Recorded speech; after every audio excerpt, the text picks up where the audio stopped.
Episode 305, Ultraman Canada with Tim Wilkinson. Welcome to the pursuit of the perfect race. I'm Coach Terry Wilson, and with each episode, I bring stories of athletes to you that share their experiences at races in order for you to learn how to have your perfect race. We'll hear stories from athletes of all ages, abilities, and races of all distances. So regardless of where you fit in, there's something in it for you. Thanks for spending some time with me today. Now let the pursuit begin. Hey everybody, welcome back to the pursuit of the perfect race. Today I'm talking with Tim Wilkinson about his recent race at Ultraman Canada, where he had a time of 31 hours and 6 seconds. This race took place on July 26th through the 28th of July in 2019 up in Penticton, Canada. Welcome to the show, Tim. I look forward to talking to you about your race, man. Absolutely. Hey, so there's a lot of different races out there, pretty obvious. Why did you want to pick Ultraman? Well, it all started back in probably 10 years ago, I'd say. I was doing a 70.3 race, and I saw a logo, the Ultraman logo I found out later, and I was wondering what it was, and I thought, I got to figure out what's this race? Why that logo, and what is it? It intrigued me. And I looked it up, and I thought, holy crap, that's some serious distance in 3 days. And at that time, I wasn't ready. And a few years later, I started thinking about it more and more, and I thought, I can do this. I can do this. And I started gradually increasing my distance in training and put it together, and it came to fruition in this year. All right. So you don't have a coach. You train with more RPE. What is all this like? It's my normal. I don't know any different. I have an indoor trainer with, I do these cycling videos, Sufferfest videos, and it gives you some power numbers. So it gives me an idea what other people are doing, like in the Tour de France as an example. So it tells me some info, but it doesn't give me real world info. And that's all I've ever known, and it's worked for me. Okay. So if we think about your training going into this race, how long was this training block where you said, okay, no more races, I'm dedicating this focus to Ultraman Canada now, because this is a July race, so that probably means at least 4 or 5, maybe 6 months of training going into this race, of dedicated training to it? What does this look like? This, from when I signed up, it was 13 months from when I actually signed up for the race, and then we went away on vacation for a few weeks, and then I come home, and it was put the head down, everything goes into this race, that's your concentration, this is what's the goal, make it happen. Okay. So what did this training look like? Being that you're building your own training plan, are you like structuring your workout plan, or are you just kind of doing, okay, well, I feel like I need to do a long run today, or hey, I need to do a long swim today? What does this look like? I had a plan in my head. I knew I'd have to build my distance in each discipline, and I know enough to not build too quick to risk injury. Swimming specifically, the furthest I'd swam was 5 kilometers. I was training for Ultraman Canada in 2008, 2009. And at that time, that was a big distance to me. And I knew that, okay, I'll build up to 5 kilometers again, and then gradually build to 9+ kilometers. Along the way, yeah, it was tough, but I knew what the end goal was. Okay. So, in your mind, what workouts did you need to have completed in training before you get to Ultraman Canada's start line? Like, you had to have something in your mind going, okay, I need to check these boxes before I get there. What are these boxes?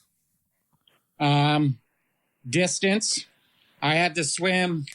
In my head, somewhere along the line, somewhere in my past, I read a story that if you do train to 75% of race distance, the last 25% will seem easier or manageable. So when I got to 7.5 kilometers swimming in the pool, I felt, okay, I can do this, but I didn't want to stop at 7.5. I wanted to continue on. I wanted to know what my arms, my shoulders, my back would be like swimming 9+ kilometers. Now, was this open water swimming or was this in the pool? It was in the pool. All my up until a month before the race, it was all pool swimming. Our climate here doesn't allow me to swim in a lake because it is quite cool. Even though I got a wetsuit, of course, the lake would have been probably 12 degrees Celsius. Still cool, but not enough to get some open water swimming in. But thankfully, in the month leading up to it, I'd done probably 5 kilometers or so in the open water, and had both my daughters with me on either side of me, watching for me and watching for boats. That's nice. So that's a swim. What about the bike? Biking, I have a little longer history, again, training for Ironman Canada. I had built up to, my longest ride then was 198 kilometers. And I knew this time that I'd need to ride further because, well, it's a whole different ballgame going 200+ kilometers. You're wondering what your arms are going to be like, your shoulders, your backside. Depending on your bike, you want to be comfortable. And I knew that I had to build my distance. And when I was doing the distance, I was also riding harder than I knew I would have to ride in the race because, well, you train harder than you race. Right. So, being that this is a lot of indoor training, it sounds like, how are you managing, okay, this is inside, but outside is going to be different. And you also need to have bike handling skills. I mean, I know you have been outside a lot. You've been in the sport for quite some time. But what is this like? I was doing a lot of indoor rides. I was doing these training videos called Sufferfest, and they're high-intensity interval training. I was doing each video is roughly an hour, so I was building my time up with those. So I was doing 5-6 hour rides indoors, and then I was started riding outside in probably mid-March, April, thereabouts. And then I was building my distance outside as well, with my longest ride being 223 kilometers. Which is it's above 140 miles. Yes. Yes. That's perspective for the ratio. Because, okay, just in case the people don't know, what this actually looks like is a 10K swim, which is 6.2 miles. Then on day one, same day as the 10K swim, you have to do an 89.9 mile ride, which is almost 90 miles, or 144.8K. And then Correct. Day 2 is 275.8K, which is 171.4 miles. Correct. 171.4 miles. Correct. That's a long damn way to ride. And then you also have on day 3, after this long bike ride, you say, okay, well, it's time for a nice run of 84.3K. Correct. So, which is close to 56 miles, 54, 55 miles. 52. Okay. Yeah. 2 marathons. Okay. So back-to-back marathons. Great. Correct. Let's do this. And now, along the way, we're not going to make it easy for you. On day 1, there's 5,260 feet of gain on that day. And then on day 2, there's 7,800 feet of gain, or 2,400 meters on day 2 and 1,600 meters on day 1. Like, this is not an easy task. No. So even though you were intrigued by this, and even though you know it was there, why do this? This is hard. This is not easy, and this is a big training burden. Like, why even think about doing this? Because I'm constantly challenging myself. When I was younger, I was told, you can't do this. There's no way you can do it. Not possible. You? Well, that's always been in my head. And I've always, drawing from that, I've always wanted to challenge myself. Not saying I've conquered a distance or mastered the distance. It was just in my head, okay, I've done that. What else can I do? How far can I push myself? How mentally strong am I? And that's what I've always wanted to do, see how mentally strong I am. Okay. We'll just go back to the training a little bit. What about your runs? Knowing that you're going to have to do back-to-back marathons, what's this look like? Were you training by time, distance? I mean, were you using heart rate in here as well to monitor what you're doing? Anything? No heart rate monitor. I've never tried one. I've got a watch now that gives me an idea, but it's not something that I paid attention to. I've always run by feel, and it's worked for me so far. I'm open to try it if somebody wants to give me hold my hand, so to speak. Training for this, I've got a background in running, long distance running. I did my first 50-mile run when I was 17. And at that time, I was told that I was youngest in Canada to complete an ultramarathon. From there, I just built on running. Training for this, I'd run 50 kilometers a few times. I ran, how far is that? 31 miles? Yeah. I ran, how far is it? 50 miles. I ran 50 miles on a treadmill, raising money for a charity at a local running store. What? I ran 50 miles on a treadmill, raising money for a charity at a running store. Do you have any pictures of this treadmill run? I have one picture. There's a short video clip. I was doing live videos every 10 kilometers, thanking donors. I'm at, say as an example, I'm at 50 kilometers. Thank you, so-and-so for donation kind of thing. So, yeah. That's an all-day run. Like, I don't think people understand that. That's almost a 12-hour run. Like, for most, a little quicker. Well, hopefully, but, I mean, by the time you incorporate a bathroom break or 2 or 3, the time you, like, incorporate, hey, I need to walk a little bit or whatever, like, because you're not going to run the whole 50 miles. You're going to take walk breaks in there. Like, you didn't take any walk breaks? Is that what you're saying? I didn't take any walking breaks.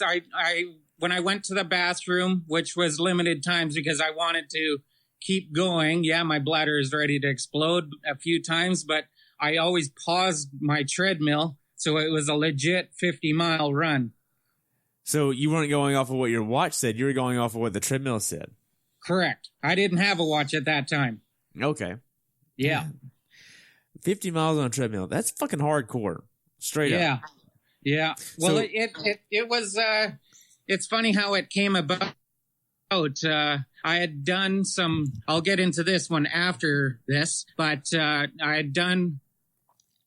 wanted to raise money for a charity, and it was a Terry Fox Foundation. Yep. I'm familiar with Terry Fox. Yeah, and he's always been my running hero. He passed away just over a month after my mom passed away, and I've always had that connection with him, and I wanted to do something. I wanted to do something that included him and his name in it. I contacted the charity, and they approved my run, raising money for them. So I contacted the local running store, Front Runners, and told them that I was going to do this. And the owner, without hesitation, Norm, said, "Tim, why don't you do it here?" Oh, what? Oh, okay. I was kind of hesitant because it caught me off guard, and I was, okay, let's do this. And then I contacted a gym equipment store, and they loaned me a treadmill, high-end treadmill to use for the day, and they set it up. Okay, Tim, do your run. We'll tear it down when it's done, and that's it. Wow. So at least you could run on a nicer treadmill versus a crappy treadmill. I mean, that makes a big difference. Like, man. Yes. But for those that don't know what Terry Fox did, I mean, he had his right, he didn't have a right leg, if I remember right, and Correct. he died at the age of 22. Correct. And he was basically running across Canada for a cancer, if I remember right. I mean, I'm not that familiar with it, but I know a general idea. Yeah. He was running a marathon a day. He'd run a half marathon in the morning, have a nap, and then get up and run the next half marathon. So he's averaging a marathon a day for 143 days. Man. And sadly, he didn't complete his run. Have there been others that go on to complete it? Yes, there's a Steve Fogno as well, a cancer survivor. He also was missing a leg. He did it. He didn't get the publicity for whatever reason, whether it be his marketing team or whatever, but he didn't get the publicity Terry did. And then there's this other great runner that I was very humbled and happy to run with. His name's Al Howie. He ran over 100 kilometers a day. He did it in, I believe, 71 days across Canada. Jeez. Yeah. There's talk of, like, he ran in 24-hour races. He used to run in marathons. Like, as one story that I read was he ran a marathon in Edmonton. And he lived in BC, so he ran to the marathon and then ran home after the marathon. Jeez. He was. I don't know how far those distances are apart. Okay, that would be. It's about a 14, 15-hour drive. Oh. Okay, got it. A long ass way away. Yes. Man. So let's talk about your longest workouts. I'm assuming this 50 miles on the treadmill, that was probably your longest run going into this race. Correct. Okay. And your longest bike ride, what was your longest bike ride going into this race? My longest bike ride was 223 kilometers, but it wasn't my longest ride. What do you mean? I did on my treadmill, on my indoor trainer. I did this on the Sufferfest videos. They got this challenge called Knighthood. It is 10 videos, 10 videos, back to back to back, and you ride until you're done. It will take you 10 plus hours, depending on the length of the video, but they have videos that are excluded. And I rode 260.8 kilometers. Damn. So and when you do that, they give you, that's called the knighthood. You complete the challenge, you get a title of Sir or Dame. Huh. So I've done it twice. Jesus. And your longest swim was right at 10K? That was my longest swim on race day, yes, but in training I did 9.1. Okay, 9.1K. Now let's talk about hours of training in 1 week. I usually ask this, and people can usually get a ballpark of how many hours they train in 1 week. What did this look like for you? Because you obviously have some days that you're going to take off, but you're obviously going to have some long days of 10 plus hours of running or biking, and there's a lot of swimming in here as well. What's the most hours you train in 1 week? 14 to 16 hours was the biggest weeks. That's it? Correct. Okay. So whenever you're not training and racing, what else are you doing? Walking our dog, playing with our two girls. They're 12 and 10. Going for hikes with them, with my wife as well. My wife likes to run. She runs. She's currently training for a half marathon right now, so I'm coaching her, making sure she's on the right path. And our girls are into gymnastics and volleyball, so that keeps me busy. Yeah. And you also have a job? I do. I'm a baker. Yeah? So what do you bake? Yeah. Everything you see in a bakery. Cookies, muffins, breads, buns. So you don't have to worry about your carb intake, is what it sounds like. Correct. So Correct. You work some interesting hours, right? Yes. In my history, I've worked all kinds of goofy hours. I've started at midnight, 1 a.m., 2 a.m., 3 a.m., 4 a.m. I've also started at 5:30 p.m., 9 p.m. Yeah, I've been all over the board, but right now I work 6 a.m. to 2:30. Wow. So it's kind of banker's hours, I'm told. So in theory. Now, how are you incorporating this level of training into your life? Because you have a family, you have work, and you also have to do this training because this race means a lot to you. Absolutely. Training in the beginning was a little bit of a somewhat like a jigsaw puzzle. You know, you fit it in, but then in time it became the priority because one, it was my goal race. 2, the entry fee wasn't cheap. 3, my wife knew that this was what I wanted and what my goal was, and my goal was my wife's goal, and that was a big part of it. Actually, a huge part of it. What do you mean? Without her, my life, our lives, the family life became revolving around my race. But having said that, it wasn't all that.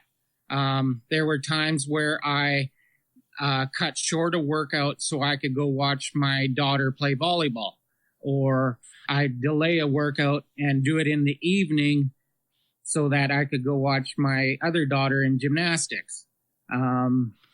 Go for a family bike ride, a casual bike ride, those kind of things. And in time, like on weekends, that's when the big workouts were. My wife would ask me, what's your plan for today? How far are you going? How long are you going? What direction are you going?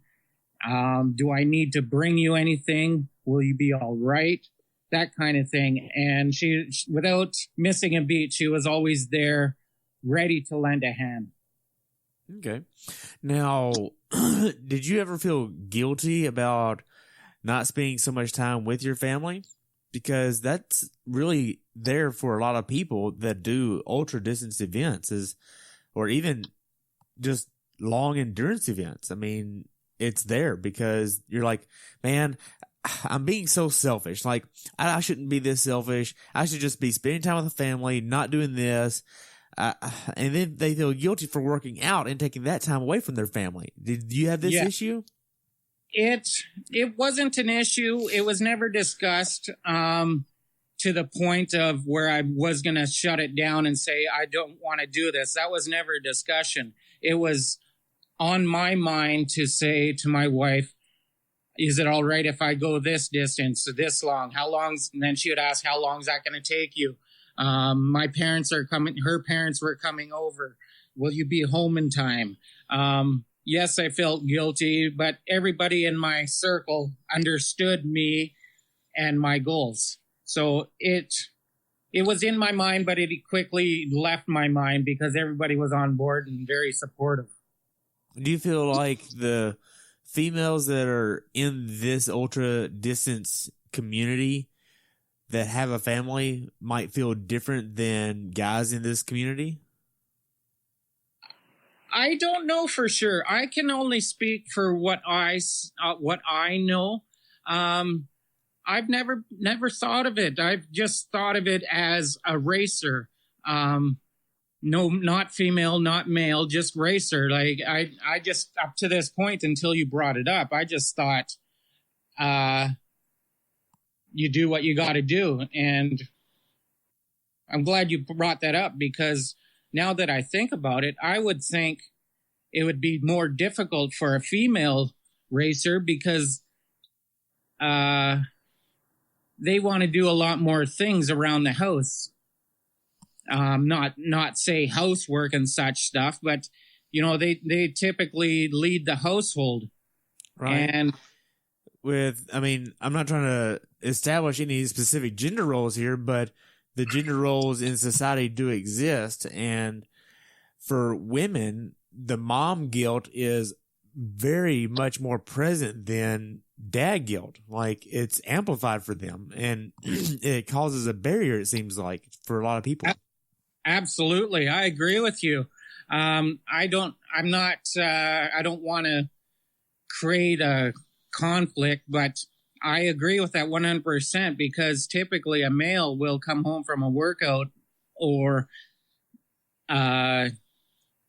from work and feel like, oh, I've had it. I'm going to sit on the couch, or I've got a cold. And of course, a man cold's always amplified, right? Yeah, the man cold. Hey, we're over here.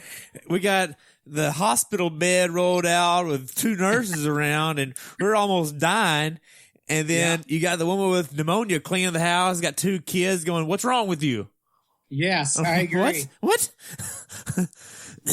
But I mean, so I bring all this up because I've talked with over 300 athletes at this point, and there's this overarching like theme of men don't feel guilty for working out, where women that do have kids or might be in that role, they rather feel guilty for taking that time away from the kids, or taking that time away from the family, taking that time away from the cleaning the house, whatever.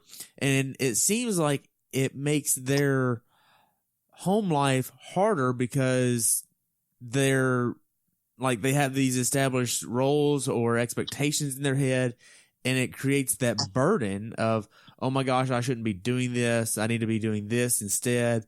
And they can't really focus on the workouts, and dedicating to this long of an event is hard. Yes, I agree. My wife was never that way. She was totally on board. She didn't complain. She just let me know when in her parents' yard grass needed to be cut, and she just said, let them know sometime this week. And that took the back seat to my training again. And there as well was another instance of her saying, do what you got to do, but this needs to be done sometime this week. All right.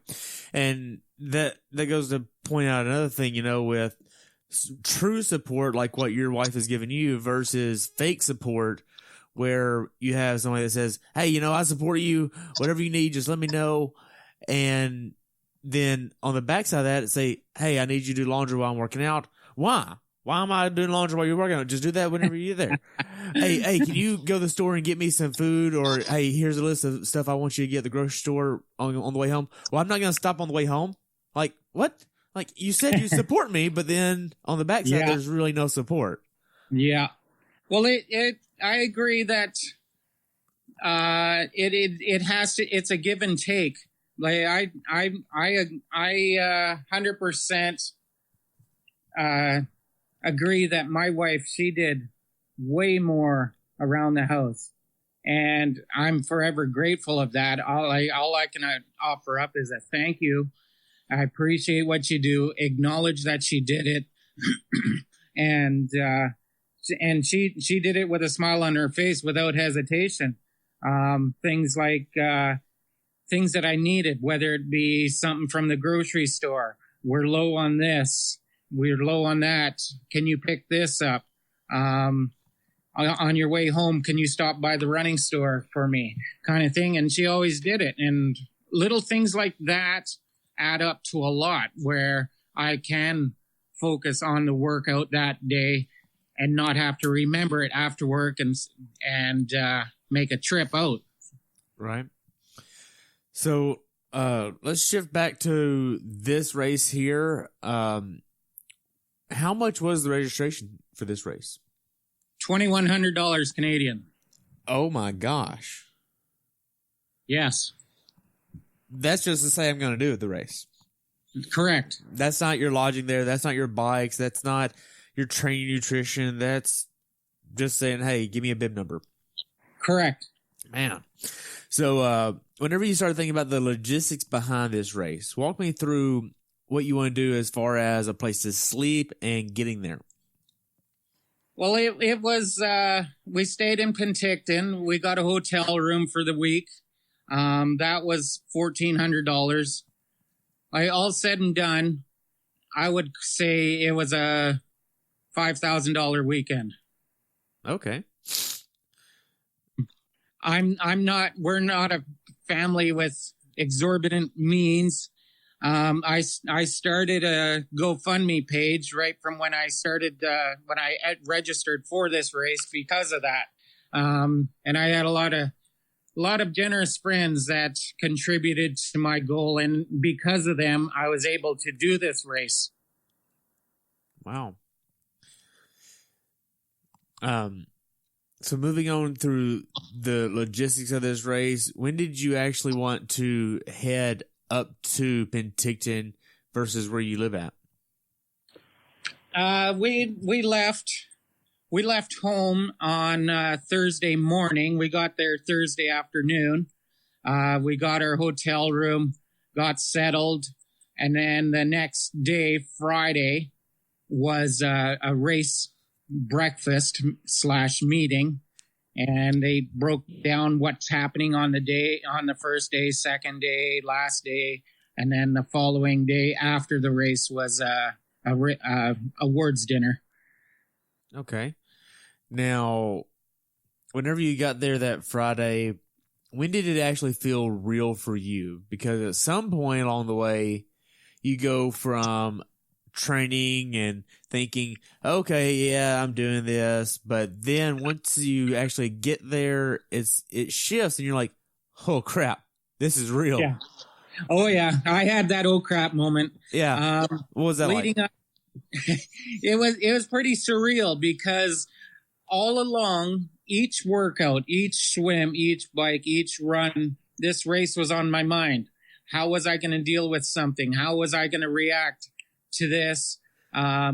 What's it going to be like in the water? What's it going to be like on the bike? Am I going to be hurting? All those things went through my mind in a workout. But what really started me with the, oh crap, it's really happening was when the race director, I'm friends with him on Facebook, he said, when's everybody arriving? And I go, oh my God. And then I thought, okay, it's on now. It's the real deal. So it wasn't until the meeting and then he announced everybody's name?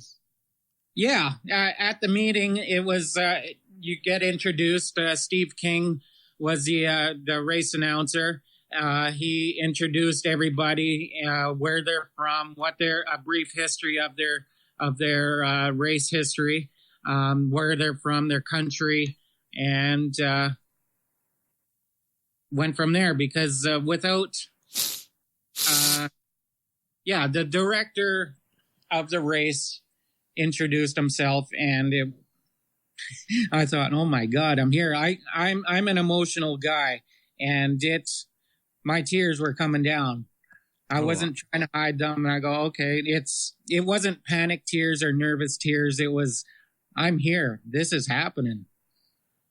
Man, that's pretty awesome. Like, before the even race starts, you're already in tears. Like, that's how much it means to you. Oh, absolutely. My dad, I'll give you a brief history on my dad. My dad was always supportive with my older brother, younger sister, and I. My brother and I, we played hockey. My sister was in swimming. She was a very accomplished swimmer, and he was always there. There's this run around this little town that I grew up in, Lake Couch, and they had this 50-mile run around the lake, and I'd gone in it half a dozen times. It was the Al Howie Ultramarathon Classic. And he was always there. He was my crewman, driving in his vehicle, giving me what I needed, and he was always there. So, wow. And when I was always in 2008 Ironman Canada, I was on the beach, got my wetsuit on, couple of minutes from the start cannon, ready to put on my goggles. I looked up, had a few words with my dad, and tears just started coming down my face. And a volunteer came up to me. Are you okay? You okay? You going to be all right to do this? Absolutely. I said, I'm just talking to my dad up in heaven. Wow. So it seems like both of your parents have passed away? Yes. I know you lost your mom in 81, if I remember when Terry Fox passed away. So when did your dad pass away? He passed away 15 years ago. Wow. So back in 04? Yes. Man. So whenever I do a race, I'm always talking to my parents, telling them to keep me safe, watch over me. Always acknowledge them. And on my race kit that I had custom made for this race, I had a heart on my right shoulder with mom and dad in it. They're always with me. They've always supported me. Man, that's pretty powerful alone. So, going into this race, it obviously means a lot to you.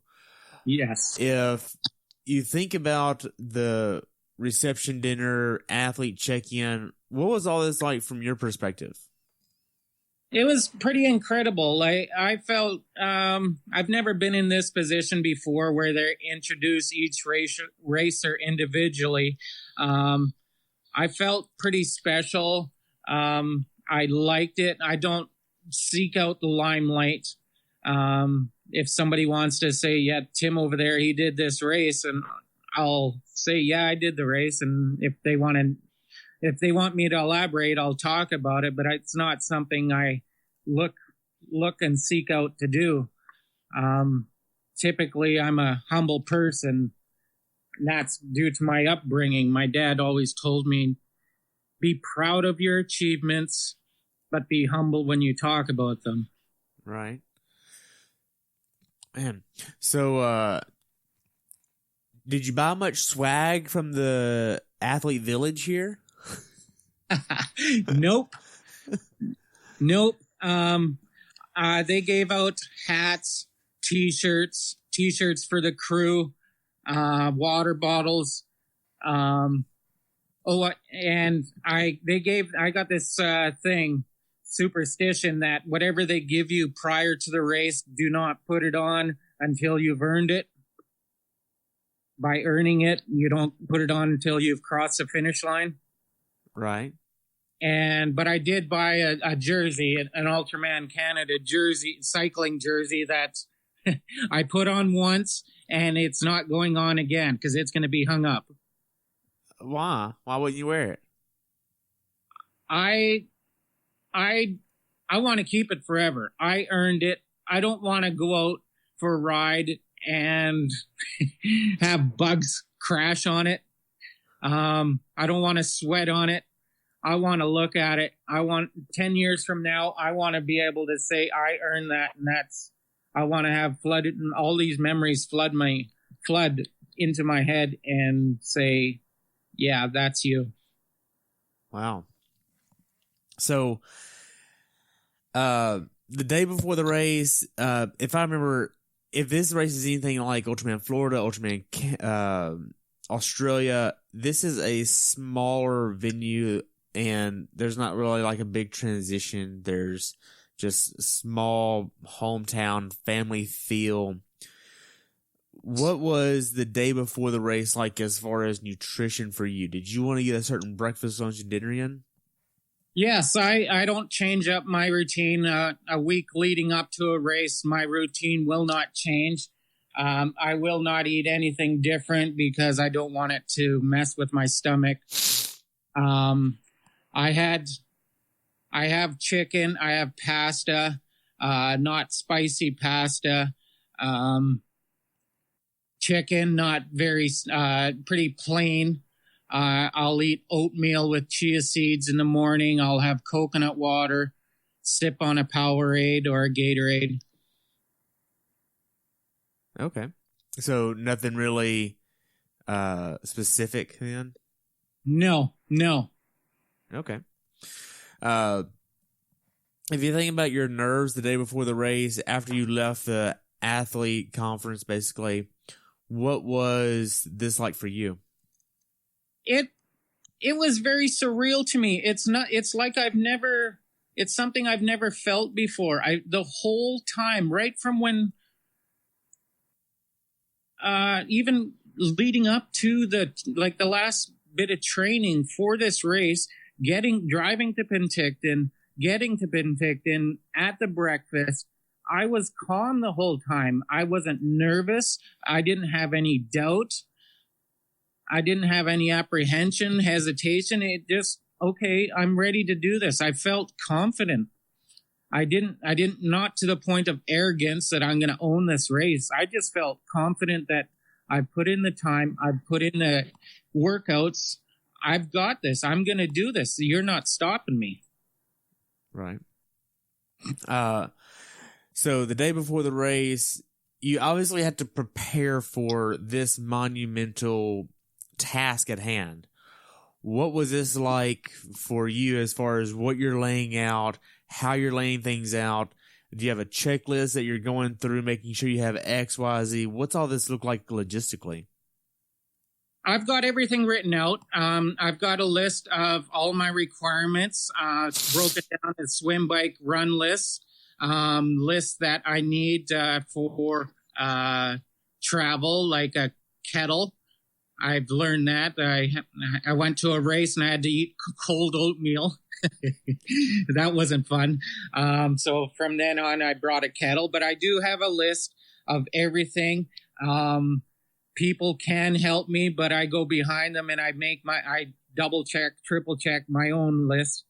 And then my wife usually 100% of the time, she lets me make my list, prepare my list, lay out everything, because that's just the way I am. I got to see it. I got to handle it. I got this. I'm going to put it in a bag, and packing the van as well. I've got this. It's right here. I'm putting this here. I know what's inside.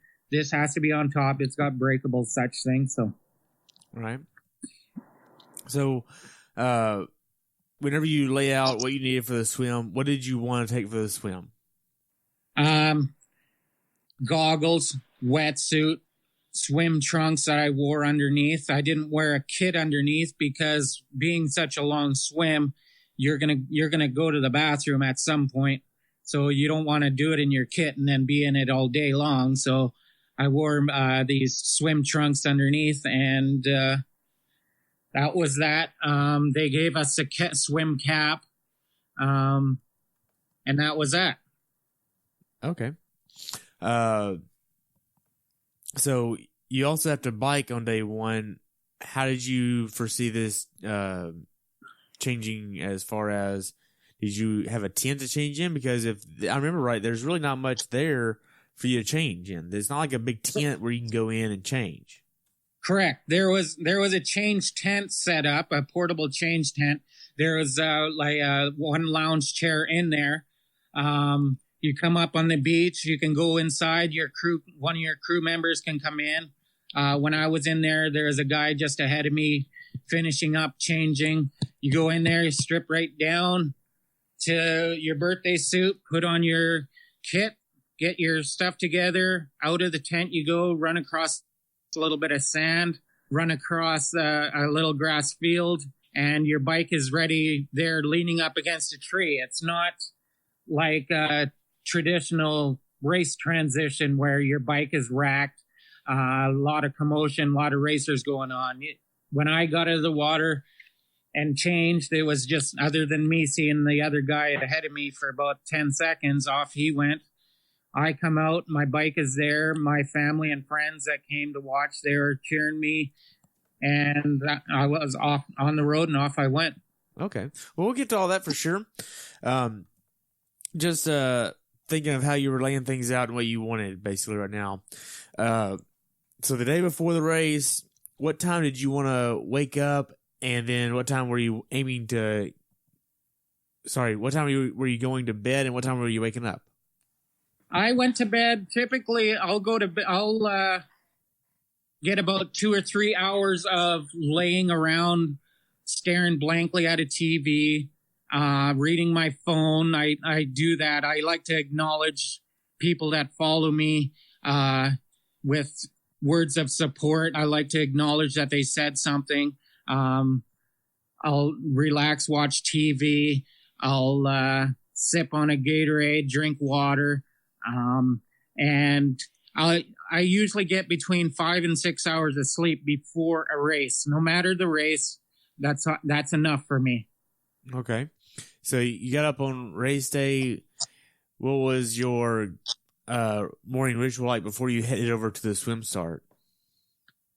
I get up in the morning, my alarm's set, but I got up about half an hour before the alarm. I just laid there, started thinking about my race morning. What do I need to bring? What's going to happen? I have my oatmeal and instant oatmeal and chia seeds for breakfast. So I get the kettle on. I have coconut water I drink, Tri-Fuel I drink as well. And I'll have a shower. I'll do some stretches in the morning, not vigorous stretches, but just enough to loosen up the body. I'll just confirm what I have laid out, my wetsuit. My bike stuff was all prepared.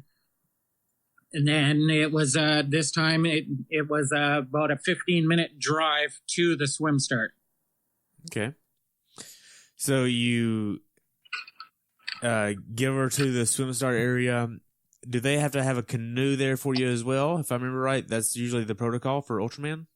Correct. It's mandatory to have a crew member with you, and you could either bring your own kayak or rent a kayak. The swim start was delayed an hour because there was 2 kayak companies that were renting out their kayaks to us, and one of the companies was late, as well as one of the racers forgot their wetsuit in their hotel room. So it was supposed to be a 6 a.m. start. It was delayed to 7, and it was kind of weird because nobody complained, nobody got angry. It was just okay. It happens, and we just carried on interacting with everybody, chatting, taking pictures of group pictures, individual pictures at the swim start. Like, that is pretty cool. Like, they just said, hey, somebody forgot their wetsuit. Hey, let them go back and get it, and we'll start when they get back. Like, that's pretty cool. Like, that shows that they want everybody to have the best day possible, and nobody's going to get mad or upset. Hey, we all know what this means to you. Go back, get that. We'll delay it. Just take your time. I mean, like, they don't want you to feel anxious about going back and getting it either. It's like, it's true compassion of, hey, go back, get it. We'll stand by and wait for you. Not that big of a deal. Like, cool. Yeah, and that's exactly how it was handled. The race director, the announcer said they were upfront about it. One of the racers forgot his wetsuit. His crew's going back to their hotel room to grab it. We'll start at 7. If you want to continue taking pictures, interacting with your crew, talking with some other racers, that's all right. Yeah. And they let us do it. And also, if nobody's had their morning dump, now you can have a little bit more time. Correct. Like, absolutely. Because I know for me, nerves on race day is I have to at least go to the bathroom 2 good times before a race. 3 for me. 3, yeah. So that's the normal for a lot of folks. Yeah. Like, you got to make sure you're empty. Yes, absolutely. Yeah. Man, so whenever you get there to the start line, they get back for the wetsuit. You're, say, 10 minutes out from starting your day. What was the atmosphere like for you, and what did you see? What emotions were you feeling? 10 minutes out, I was talking with my crew, and then I slowly wandered away from them, walked down the beach, looked towards the direction that I was swimming. There was 2 red condo towers that we're sighting towards. I stood there and looked at it. I looked up to the sky, and I had my wetsuit on. I was having a few words with my parents, and that's where I have my emotional moment to my mom and dad, say, take care of me, watch over me, look out for me. I can do this. I'll make you proud. Wow. So after this point, you try to compose yourself and then focus at the task at hand here of swimming a 10K and biking roughly 144K here, 145K.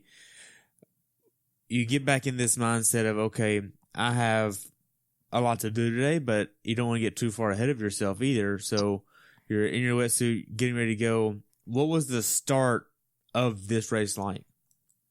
It was pretty relaxed. I was relaxed. As I said earlier, not once did I feel nervous and not felt like I didn't belong. When they did their 10-second countdown, I was standing in knee-deep water, and I was looking at my sight line, and I had myself my first pee of the day in my wetsuit, and went down my left leg and it was ready to go. So, you get going on the swim. How does the swim go? I mean, this is a long freaking swim. You were in the water swimming for over 3.5 hours. Correct. It was good. A few friends have asked me, what's the swim like? And I said, well, we all start in the same direction, but within 5 seconds, we're all spread out like a big spray. Like we're all fanned out. People going in, having different sight lines, people faster than others. Other than the kayaks, like you could hardly see swimmers because, all you see is their colored cap. And I had my kayaker crew member, John Barrow, with me, and he was alongside me, and it was, okay, let's do this. Okay. Now, did you want to get any nutrition in the swim? Yeah, I had Tri-Fuel with me that I was, the strategy was to take every hour, and then I had some power goo gels with me, but in the kayak, but I didn't need them. I had also had these chocolate protein shakes that I have as well that I drink, but I ended up just having Tri-Fuel. Okay. So with the swim, a lot of folks, especially swimming for this long, have shoulder pain, chafing on the neck, and maybe even hamstring pain from sighting incorrectly. Did you have any of this type of problems? I had, my shoulders were fine, no hamstring issues. My neck chafed a little bit from my wetsuit because I didn't put enough Vaseline on my neck. I could feel it, but it didn't bother me. When I was doing my training swims in the pool, I would kind of get cramps in my calves, and that was due to pushing off the walls all the time. Okay. So that was in the back of my mind, but it left my mind real quick because I didn't have any walls to push off. So it was just a matter of keeping my legs kicking. Okay. So, with the swim, what was this like swimming for hour after hour after hour? And then, like, you're literally out there mentally by yourself for a really long time. Yes. Like, you have to be very comfortable in your own mind, is what I'm trying to say. Absolutely. Yes, you do, because I've got no problem being inside my own head. Nothing bores me. I'm never bored. I don't get bored. Swimming, I knew what was at hand. It's about 45 minutes into the swim, my lifelong friend John said to me, "Tim, how you doing?" I said, "I'm doing good." He says, "Tell me a joke." I took a half dozen strokes and I started treading water, and I said, "Okay, I'll tell you a joke." And he says, "What is it?" I said, "What's better than roses on a piano?" I said, "I don't know." I said, "What?" He says, I said to him, "Tulips on an organ." Oh my goodness. So he started laughing and he goes, "Okay, yeah, you're relaxed." So yeah. Basically saying you're still focused. Yes, absolutely. Yeah, I was still focused, and that didn't break my thinking. It didn't break my goal of to continue swimming. And then about an hour later, he says, "Tell me another joke." So I told him another joke. This one's a little dirtier, but I told him, and he just shook his head at me and started laughing and carried on. There was a point in the swim where the race photographer was there. We knew, all us racers knew the photographer would be there, but we didn't know where and to what extent he'd be taking pictures. I was swimming along, and then probably 30 feet in front of me, when I was sighting, I saw a dude's face looking at me. Now, what in the heck's this? So I look, and I stopped swimming, and I'm treading water, looking at him. I'm look to my left, look to my right, and I said, where the heck did he come from? And then I didn't know who it was, and then his lens of his camera popped up. Like, okay. So that was pretty cool. Man. So, as far as the swim goes, it doesn't seem like it was mentally challenging for you. It was just a matter of, all right, we got to get this swim done. Here we go. This is what we're doing today. We're swimming a long way, and it's just going to be that. Like, it didn't seem like it was mentally hard for you to swim this long.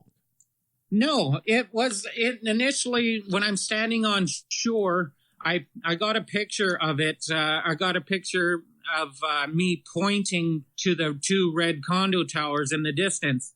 And you really have to zoom in on the picture to see the red roof. And that's all you see is the red roof. Yeah, but, you can't, like, I saw that picture. Like, you can't see it. No, you can't. You're trying to give credit that, hey, you can just zoom in and see it. Yes. Those pictures are way too small. Yes. It's 6 miles away. You're not seeing 6 miles away. No, you're not. So that picture was more for my friends on social media back here that, okay, this is, give you an idea of where we're going. This is what you're doing. Like, it put it in perspective of the distance. You know, you could be in a swimming pool, swim 50 meters. Okay, well, I got to do 10 kilometers, but it doesn't tell you how far 10 kilometers is. Right.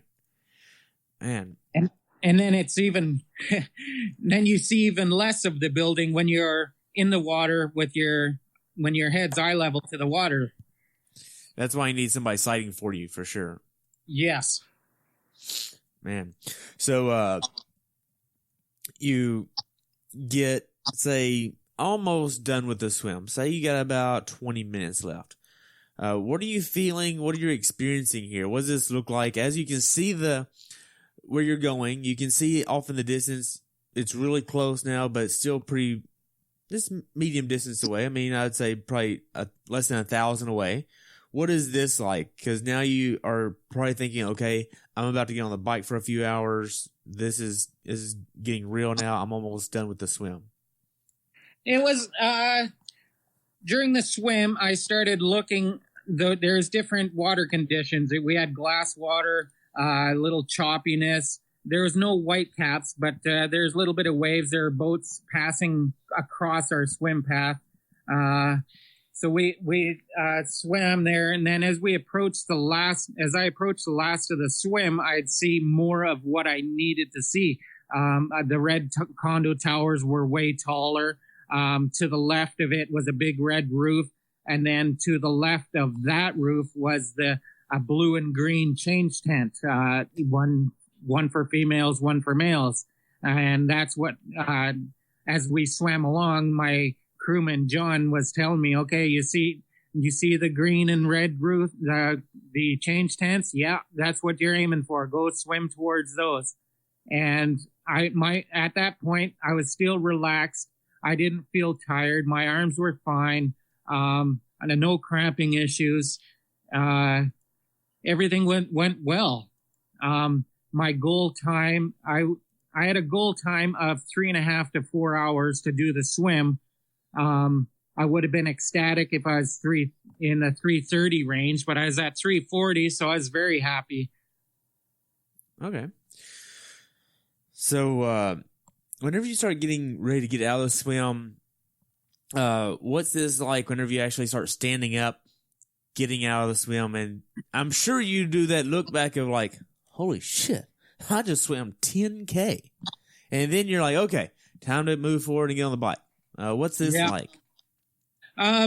All throughout the swim, I consciously told myself, do not look back. You're not going that way. As I got to the end of the swim where I could stand, I stood and I knew I'd have sea legs. So I just, okay, pay attention to your walking, lift up your goggles, look around, get your bearings, make sure you're relaxed, ready to go to the change tent. There's a little banner that you would pass under where the timing mat was. And my crewman that was in the kayak, he was there to give me a big hug. Congratulations, good swim. The race announcer said, let him cross the finish line. Let him cross the swim line. So I crossed the swim line, and then it was on to the next task. Swim done, bike next. Let's go. Wow. So you get all changed over, and then you head out onto the bike ride. I don't see transition times on the results here, so I don't have an idea of how long you spent in transition here. But you get out on the bike ride here. What's the first few miles of this bike ride like? Because you're going 144K, which is 90 miles roughly. Yeah. You get out. I had my other crewman, Derek Kircher, he prepare my bike, put water in my aero bottle, make sure my bike computer's on, ready to go. So all I had to do was hit start. We knew what direction to ride. We did a pre-race 15 to 20 kilometer pre-race ride the day before on the lefts and rights to get out of town, make sure everybody knew where to go and such things. When I got on the bike, I was relaxed, just took a deep breath. When I started, I was up on the base bars. My arms and shoulders were fine, so I didn't have to worry about that. I didn't feel exhausted. I felt comfortable on the bike. After about 5 minutes of being on the bike, it was okay. Well, I'm going out for a training ride now, in the sense that the effects of the bike or the effects of the swim didn't so much affect me. Right. Now, so day one's bike, it's like a lollipop. So you have a stem there, then you go down, make a circle, then you stop on the actual lollipop itself, not the stick. If I'm looking at the race map correctly, you have 1,613 meters of gain, which is 5,265 feet. So you have quite a bit of gain over this 90-mile bike ride. And the hills, or mountains rather, don't really start until you get to 61, 62K or 31, 32 miles in. It's mostly flat up until that point. Mostly flat. I'm not saying it's flat. Yeah. But it's mostly flat. How was this portion of the bike ride for you before you really get to the mountains or hills? It was fine. Like, I can cruise pretty good on the bike. I'm not a monster biker, but I can cruise pretty good. I knew the hills were coming. I knew how I was going to attack the hills. When I was on the flats, I didn't see. I passed a couple of cyclists, passed a couple of racers on the bike, and when I got to the hills, I had in my past cycling, I used to attack the hills and be in a bigger gear. So when I get halfway up the hill, I'd be out of gas. So this time it was more of spinning at a high cadence to climb the hills and still have energy when I crested the hill to carry on and get back up to speed again. I learned that from watching the Tour de France riders, how they're able to just continue spinning up the hill, but yet still making forward progress in the sense that they're not losing speed. Right. So are you looking at cadence? I mean, you have to have some kind of way to measure what you're doing up these hills and try to have an idea of how much to go on day one, because you have day 2 and day 3 to think about. How are you managing your energy levels and output to make sure you're not going too much versus too little, because you don't really want to leave too much on the table. Correct. If any, but yet you don't want to go too far and die at the end. So how are you managing this balance? I don't have a power meter. I don't have anything to measure my cadence, but I do know by my perceived exertion when I was riding my trainer downstairs, by my heart rate. My heart rate if my heart rate was out of control, I knew to back off. And that's exactly what I did on these hills, that I knew that I could comfortably, get my heart rate up, and I could keep it there for a long period of time and not feel I got to back off. So when I was climbing the hills, I was passing a lot of riders because they weren't managing their efforts properly. Right. So, over the first day on the bike ride, how does this go? What do you see? What do you feel? What does this look like and feel like on the race course? Riding along, it's out in the country roads. The roads are open to traffic. You're looking for the Ultraman logo at junctions to see if you're going left or right. Of course, at the beginning of the race, they gave you directions of turning on this road, turning on that road, carry along, no feed zone areas. You're out in the real world. So, actually, literally, you're in the real world where you got to watch for traffic. You got to watch for people, watch for motorbikes. So other than what was at your hands there of riding, people just went about their lives, right? Right, because you're actually on open roads and you have to stop at all the stop signs, red lights, and obey all the laws, right? Correct. That's correct. That's one thing they stressed. You obey all traffic lights. You stop at stop signs. You touch down. You unclip. You put your foot down. If it's clear, go. But you have to come to a stop. Right. You can't go in there and just kind of ease through. Like, you have to stop.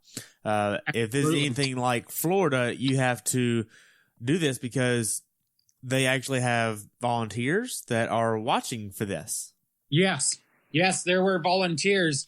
The head guy of officiating, he's the one that gave us the reminder at the pre-race meeting of drafting violations, what he's going to be looking for. He is out on a motorbike, constantly riding, looking and paying attention to everybody.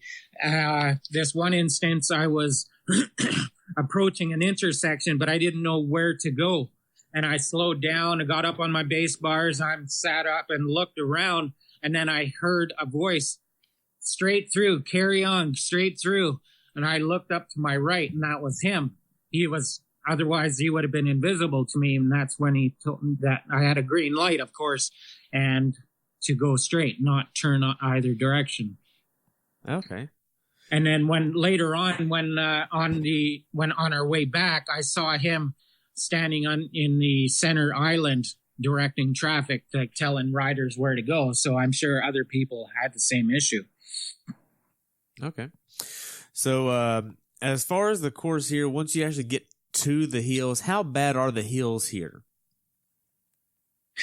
They're no, like, I've never climbed before. I knew they were long. I knew what I was in for. I'd ridden parts of the course before in past races, so it didn't scare me. I knew that they were there. I think I had an advantage over some because of that. Like, there were racers from 10 other countries there, so I'm sure they didn't see it. If I'm not mistaken, there's not many hills in Texas, correct? There's a few, but they're not like these hills. There's like quarter mile, maybe half mile hills. Okay. But there's nothing like, at least where I'm at. I'm not saying this is all for Texas. This is at least where I'm at and where I live. But there's really not that many. Yeah. I have to go, I'm going to be going up to Mount Scott because I'm training for the Comrades Marathon. I'll be going up to Mount Scott, and it's a 3 mile uphill, 3 mile downhill. I'll do that a few times and come back home with some other folks training for this marathon. The Comrades Marathon is something you should definitely do. These hills were, over the years, I've changed my riding style. In the beginning, when I first started doing triathlons 15 years ago, I used to descend like a crazy rider. I'd reach for the goal was top speed, and then I'd just die on the rolling hills. I'd kill myself on the downhill, trying to turn myself inside out, but then it come to the uphills and I wouldn't be able to have any gas left. So this time around, as I got older, I've completely changed, where I've become a better climber and my descending sucks. Okay. Because I don't want to crash. Right. Well, I think people over their time on bikes are becoming more aware of, I'm over here wearing spandex and a helmet, and that's only going to do so much if I go down and scrape this pavement. Yes. So Yeah. that's not going to absorb any of the road rash. That's going to rip and tear, and there's my skin. Yes. So Absolutely. you don't want to do that too much. No. So tell me about what your support your crew had for you on the bike course on day one, and how often they met you. What was this like? Before the start of the race, the night before, we talked about how comfortable I'd be the first, say, 50 kilometers. He says, you won't need us. And I said, I don't plan on it, but he says, we'll be near you. We'll be coming towards you, behind in their truck. They had, in the way of nutrition, they had, protein shakes, chocolate protein shake for me, gels, Tri-Fuel, water, Powerade, crackers, bananas, and I also carried some nutrition on me in case I needed it. And so there was no problems in the beginning. So when they found me, like there was a section for about 20 minutes, I thought I took a wrong turn because I hadn't seen any riders. I hadn't seen any other crew members in their vehicles. And I thought, oh no, did I make a wrong turn? And a few minutes later, my crew caught up with me and asked how things are. And we were just leapfrogging along the way. They'd go up a couple of kilometers, 3-4 kilometers, and ask me if I need anything. And if I did, I'd slow where they could jog alongside me and give it to me, and things like that. So when I didn't need anything, they just went up ahead and repeated the process. Okay. So they basically had every option prepared for you, and you just said what you wanted, and they had it ready right then. Correct. But having said that, this was the first race that I completely surrendered my nutrition to my longtime friend, John. He's got a lot of experience in cycling. When I ran my first 50-mile race, he was 18 and he ran his first 50 miles. So we've got a lot of history of running ultra running races together. So, and I completely surrendered my nutrition to him, where some people would say, here, do you want this? Do you want that? He would say, here, take this. So, and I was fine with that. And it worked. I didn't have any cramping issues, no tightness in my muscles. So it worked. And I'd do it again in a heartbeat if I had to. Okay. You also had to carry a flat kit as well, just in case you did get a flat. Correct. Some Ultramans, from what I understand, allow you to have a second bike on standby. If you use that bike, you have to use that bike for the remainder of the course. Did you have this option? Did you use this, or did you have one bike throughout? The option was there to have a second bike, but I didn't have it. I didn't take a second bike. My only other bike is my 11-year-old Specialized S-Works Transition. They are allowed to help you. Like if I had a flat kit, if I needed help with it, I could get help. Thankfully I didn't have any flats, so that was good. Okay. So tell me about the quality of the road here and What was this like, and did it ever get too bad? Was it? I'm sure nothing was marked, so it's literally just you have to be eyes up riding for most of the ride because you're not really around that many people. What was this like? The road conditions were good. There is bumpy roads, a couple of potholes that you have to watch out for, not deep ones, but enough that would make you flat.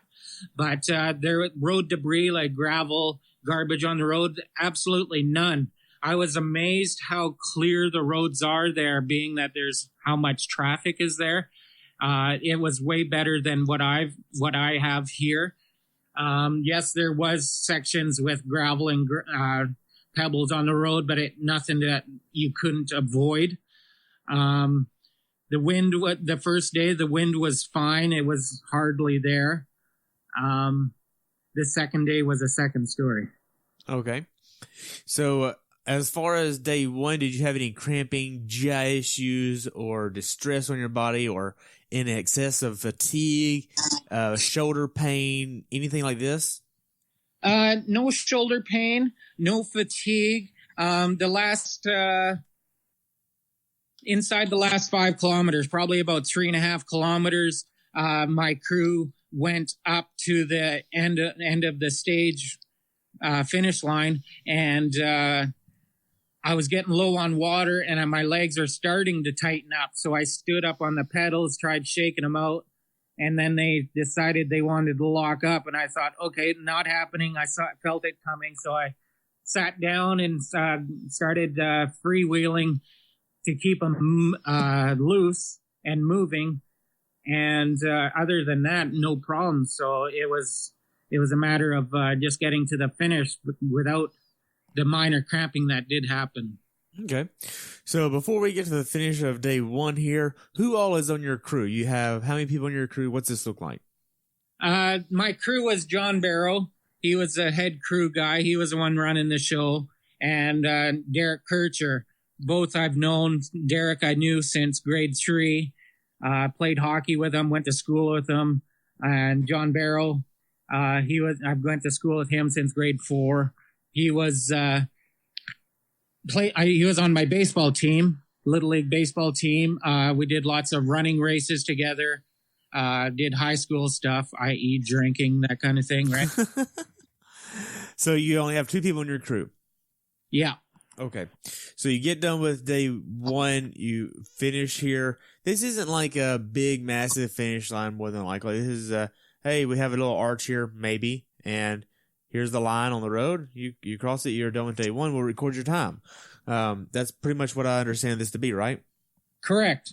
Yeah, there's a banner there. The race announcers there, they get their info from, I guess, a spotter that's in the distance. They'd let you know that number 18, Tim Wilkinson's on his way in.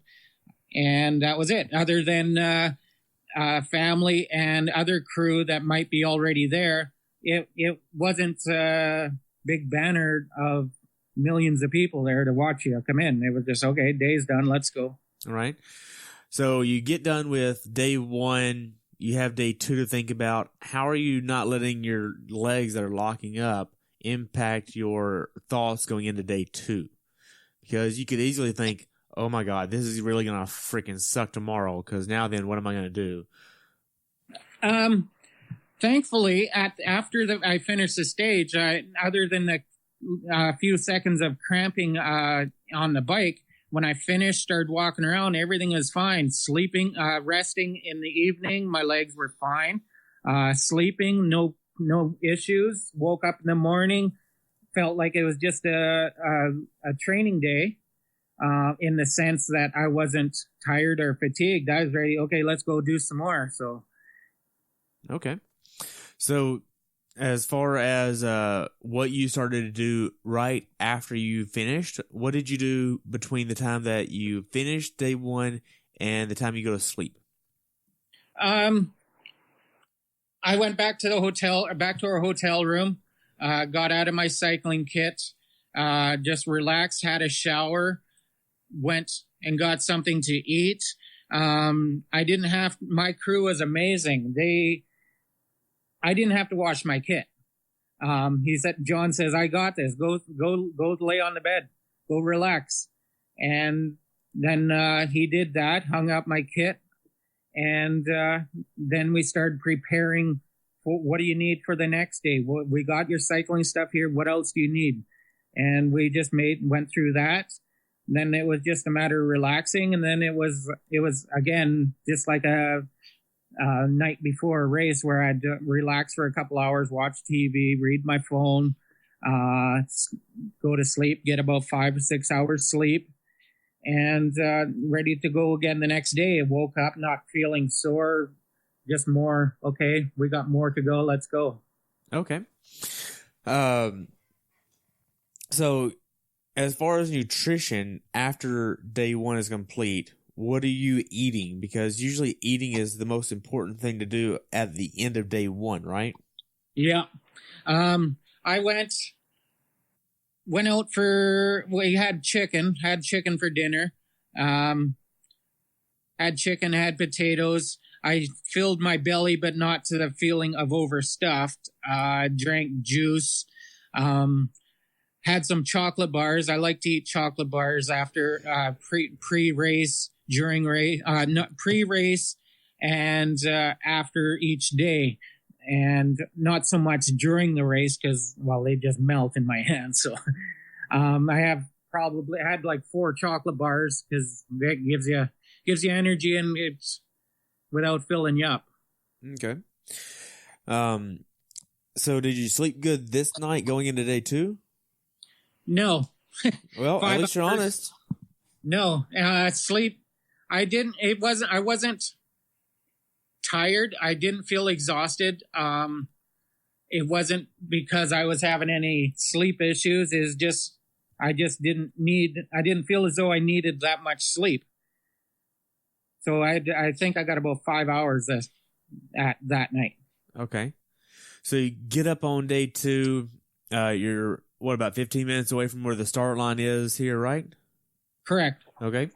So you get up, and then this is a little bit different of a day, right? Because you're going to be ending in Princeton, which is, about 100K away? Correct. So y'all are packing up and leaving at the same time you're leaving here. That's right. So not only did we have to have all our cycling necessities, we also had to pack an overnight bag because we were getting another hotel room for that night at the end of the day. So it was essential that you got everything you needed. This is a funny story. I'm not ashamed of it. After the swim trunks that I was wearing, they just my crew just threw in the box of the truck, along with my wetsuit and all my other swimming gear. So when I went to bed at the start of I needed the swim trunks to be comfortable underneath my tri-kit. I've always done it. It's just more comfortable than anything. Okay. And it got lost. It dried after it was wet. It dried from the sun, and it flew out the box of the truck. Okay. So when I needed it, I said, "Hey guys, we got a problem." I said, "How far?" I forgot my swim trunks. I said, "How far is it? How long would it take to drive back to our hotel?" They looked at each other. Over an hour. I said, "Okay," and I'm starting to think, okay, maybe I could do this on my own for a bit. But then they offered one of my crew offered up his underwear. Oh my goodness. So yeah, man. So that's no shame in the game at all. No. Under normal circumstances, there's some things you just don't do, but I mean, in this case, it is what it is. We're helping you out. All right. Yeah.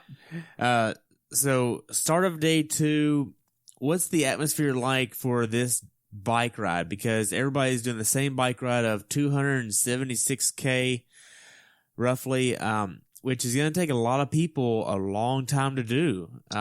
And this is a gnarly bike ride, the first 100K is the easiest 100K of the day.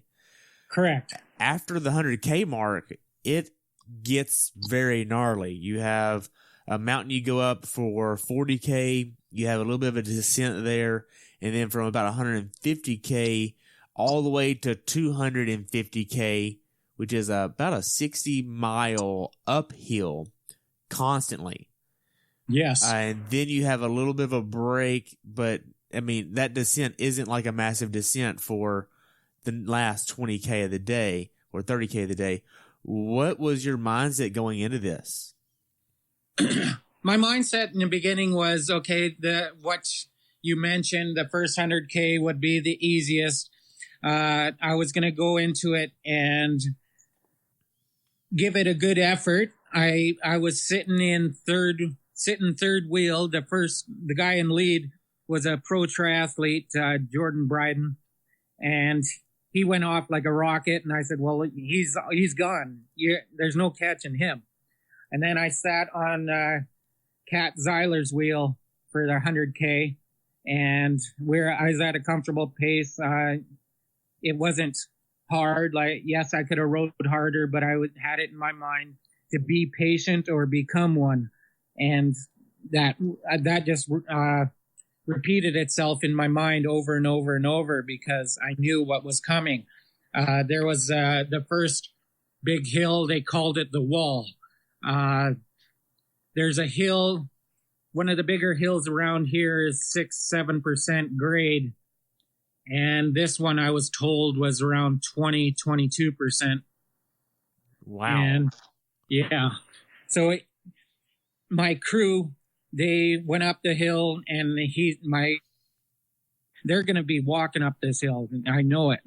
And a few minutes later, I was trailing Kat's wheel climbing the hill, and then she let up a little, and then I just carried my momentum, kept it going, didn't break speed, didn't break my cadence, and next thing my crew, John, saw was me approaching the crest of the hill and pulling away from Kat, and he was amazed. He said, "Holy crap, look at you go." So, wow.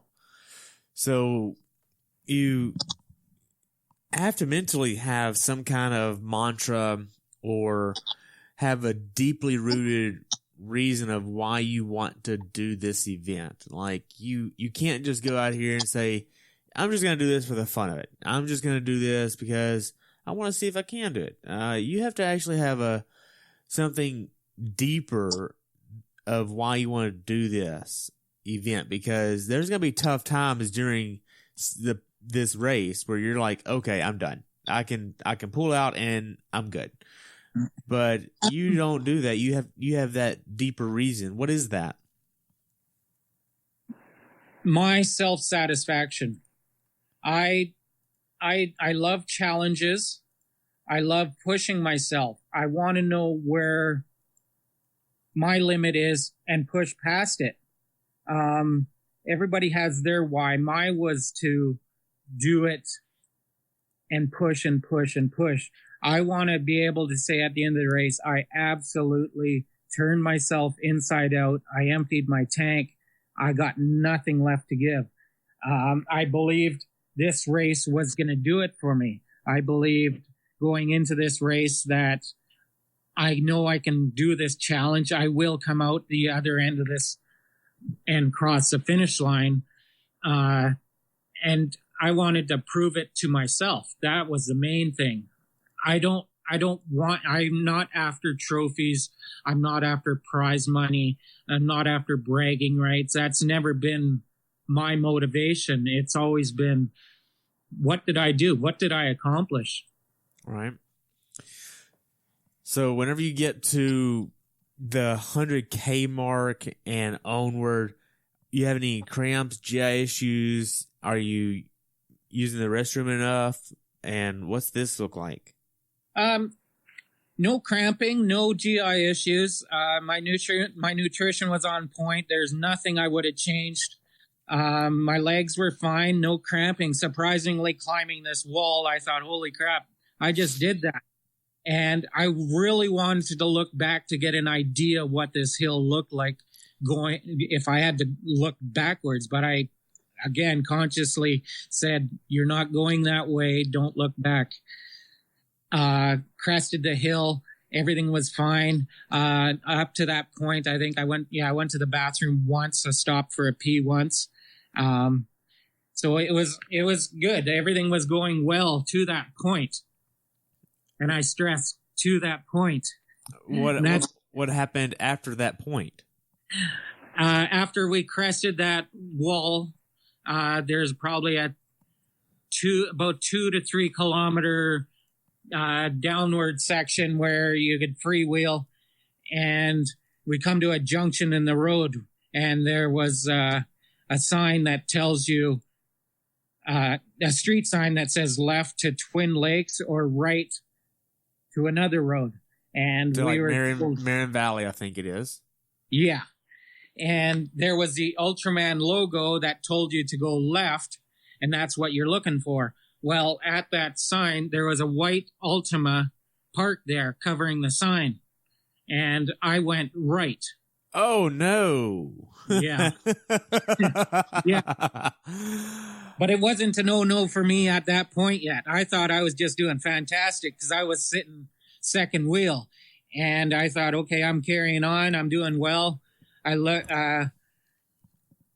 went down the hill. It was a slow descent. Then there was a hill that went steep. And then my phone started ringing. And all my friends and family knew that I was racing, so not to call me. And then my phone's going nuts, and what the hell's this? So I got to the bottom of the hill, I find a safe place to stop, and I answered it, and it's, Tim, where the hell are you? I go, John, where the hell are you? Because they said, we can't find you. Where are you? Because they found lady, Kat Zeiler. They found her, and they're wondering what happened to Tim. So they backtracked. They couldn't find me. And by that point, I put my phone on speaker, and I started climbing back up the hill. And I could hear them both in the background. Where are you? Any landmarks, any streets, any businesses? Are you on the highway? Are you on a 2-lane road? So I'm telling them I'm on a 2-lane road. I'm not finding any street signs, but I'm finding dirt roads.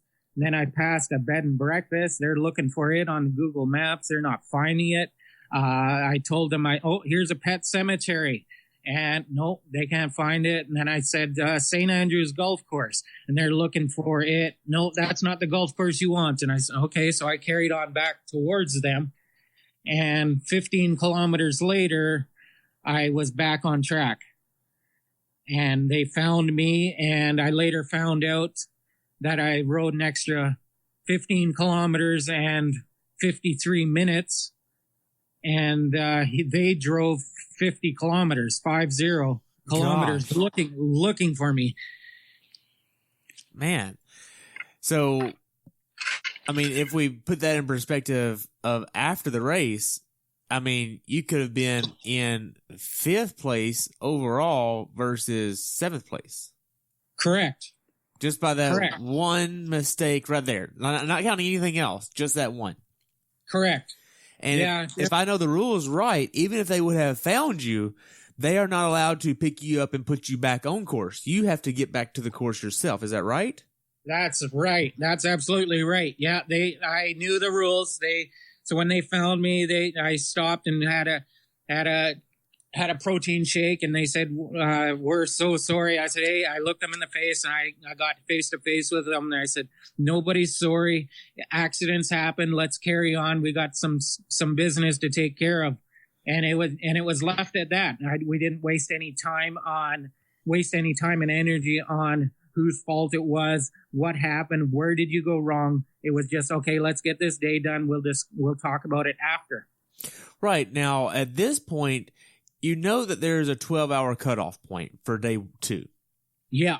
So you have to have everything done in day 2. And now then you're like, well, shit, I just rode almost an extra hour. Am I going to have enough time to get this? Because now then, in a sense, like, you don't know, you still have a long way to go, and anything can happen, and you don't have a lot of wiggle room now. Correct. I knew the cutoff, but I felt up to that point I was riding good. I still had lots of energy. I didn't burn too many matches to that point, and I not making the cutoff wasn't even a consideration. It was in my mind, but it wasn't a consideration. I was going to do it. If I had to turn myself inside out to make it, I was going to. Okay. So when at the end, what happened?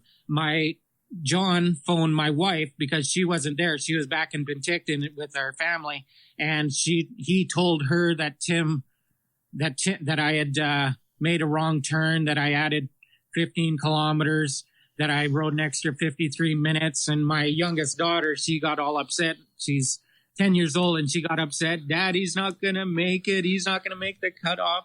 So, but you didn't know any of this.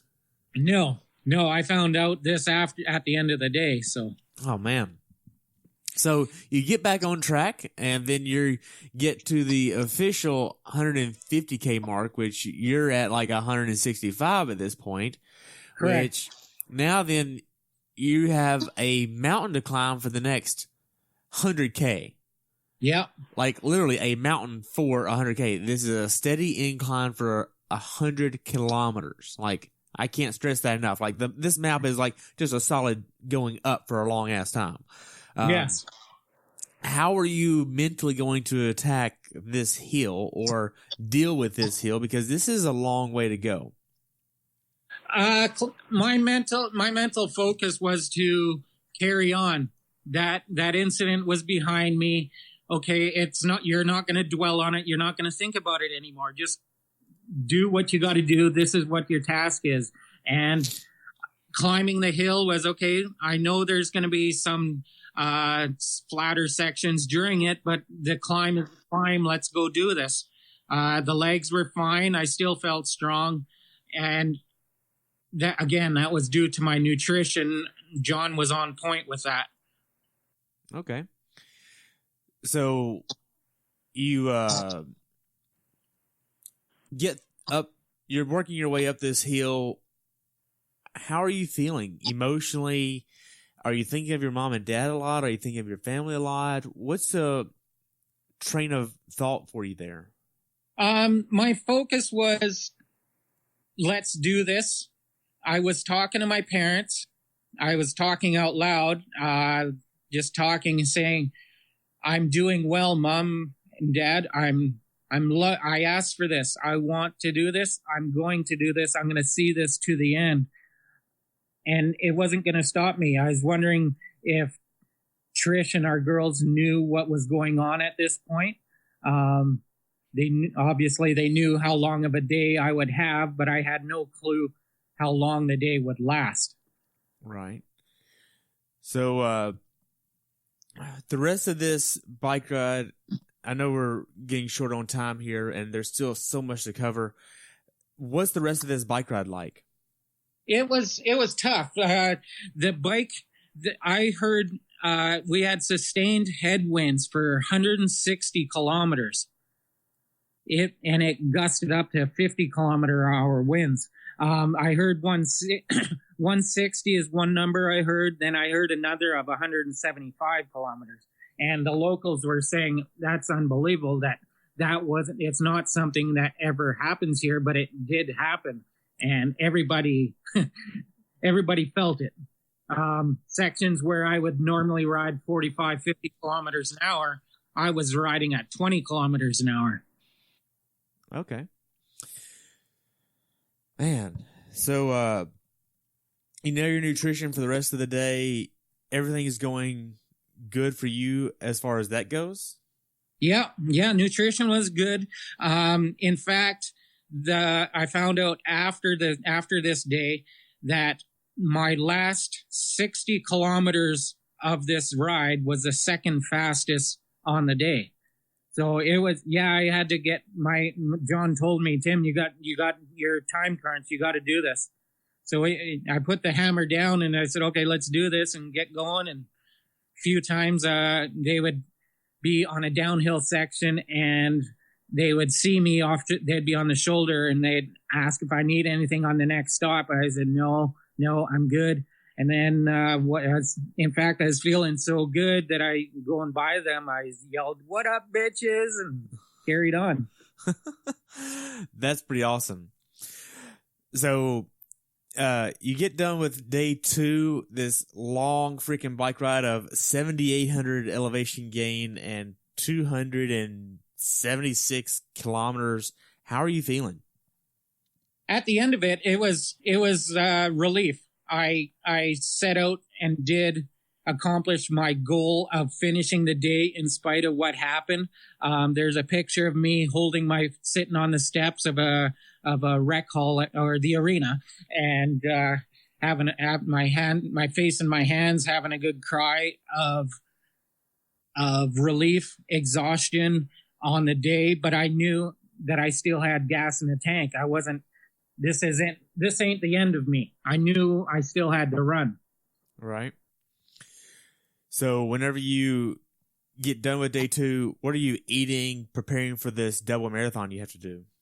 Right after the race, at the end of the day, there was a table with chips, fruit, pop.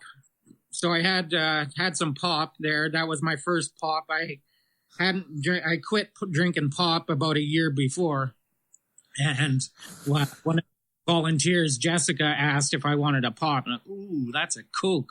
So I had a Coke and had a few chips and relaxed, and got a massage afterwards, and had a shower there, and got to our hotel room and got set for the next day.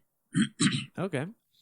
So as far as recovery, shower, chafing, do you have any chafing issues? Because you've been on the bike for a long time, and if you didn't apply the right cream or enough cream, you might have some chafing issues. Did you have anything like that? No chafing issues whatsoever. I use this stuff called Crotch Guard, and that stuff's fantastic.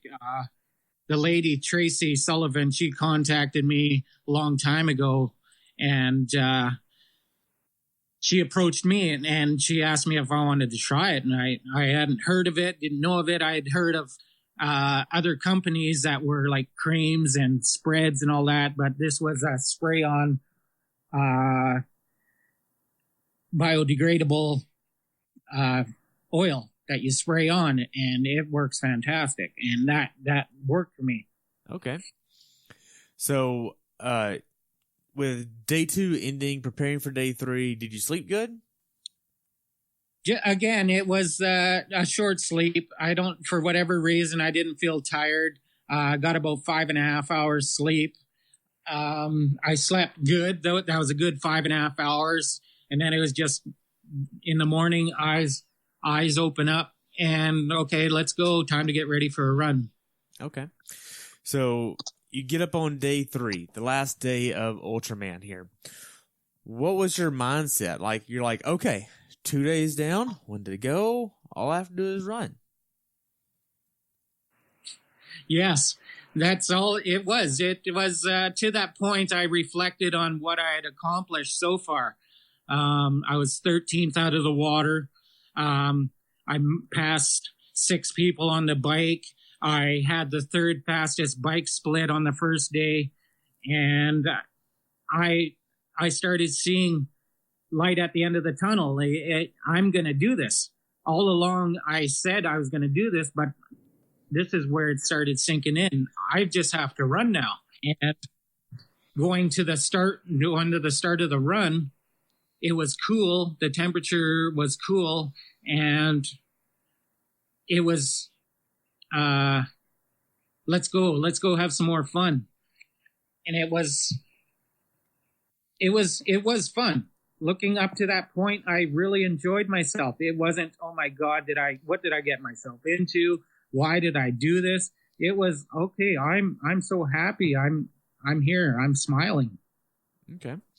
So, what was the start line like on day 3? Because there's a lot of folks that have DNF by this point. There's a lot of folks that are probably looking like death, feeling tired, feeling exhausted, and you're over here like, okay, we just got to run. That's it. And yeah, how's your emotions comparing to other people around you? What's this look like and feel like for you?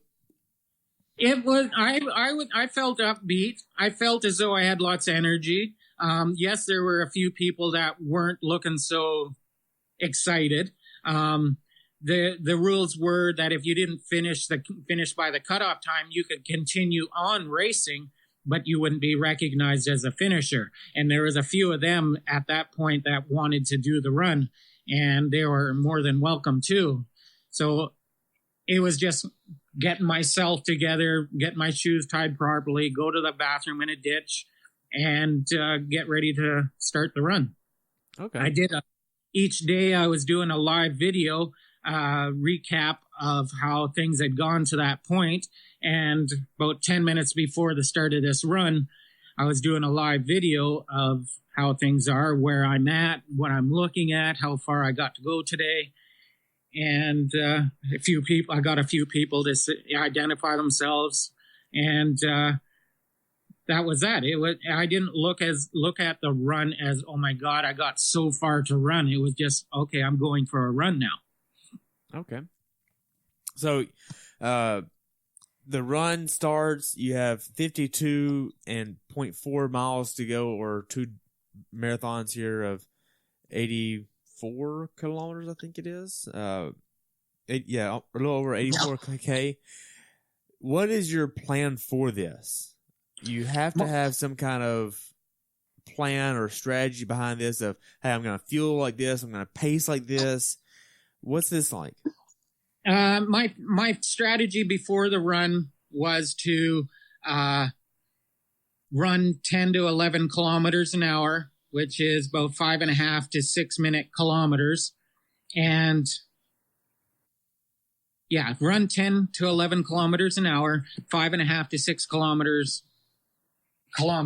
and walk the hills. Any inclines, I was going to walk them. I wasn't going to burn some matches and charge the hills and kill myself at the crest. So it was different to be what I'm normally used to, because I hadn't been in this position, but I was going to do it.